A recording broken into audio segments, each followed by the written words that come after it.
आजिकार नीतिवाणी रे आपण मानक पई ये सुंदर कथाटी मनुष्य जन्म नेउची सत किंतु मृत्यु मनुष्यर होउची ये 3 थर। समस्ते कहती मृत्यु होउची थरे नाई आज्ञा, मृत्यु आम जीवन भितर 3 थर आसे। मनुष्यर 3टी अवस्था जेतबेले बाल्यावस्था टपी जाए यौवन अवस्था आसे। आपण बाल्यावस्था को जेते आपण ये मने पकेबे चिंता करिवे किंतु ता आपण पाखक आसबनी। बाल्यावस्थाटा आम पाखरु मृत्यु हो जाइछि बोली भाबी नियंतु। आउ जेते आमे ये मने पकेबा से आउ किंतु आम पाखक ये फेरबनी।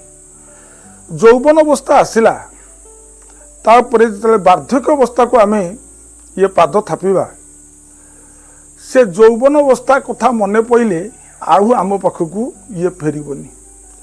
मने पड़ जाऊ तो यौवन अवस्था समय रे मु नईकी जाऊली 5 डिया मारुली, ये कबाड़ी खेलुली, किए कह मु फुटबॉल खेलुली। आउ जेते मन पकेले से यौवन अवस्था आम पाखक आउ ये फेरे नि आज्ञा। वृद्ध अवस्था जिते आसी जाए तापर आम ए संसार विदाय नबाकू पड़िबो। काल जम आसी आमको दिने ये नहीं जीवो। एटा हला जीवन ये शेष मृत्यु। किंतु जीवन मध्य आमको 3 थर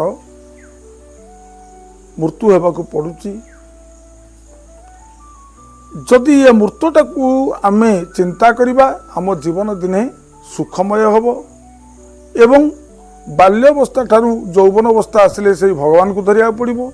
यौवन अवस्था बेले भगवान को धरी आमे जदि वृद्ध अवस्था को आसीबा भगवान कर नाम स्मरण जप तप टिके करि पारथुवा आमे वैकुंठपुर निश्चय लाभ करिबा। एही थला ये नीतिवाणी रो ये निर्जास कथा।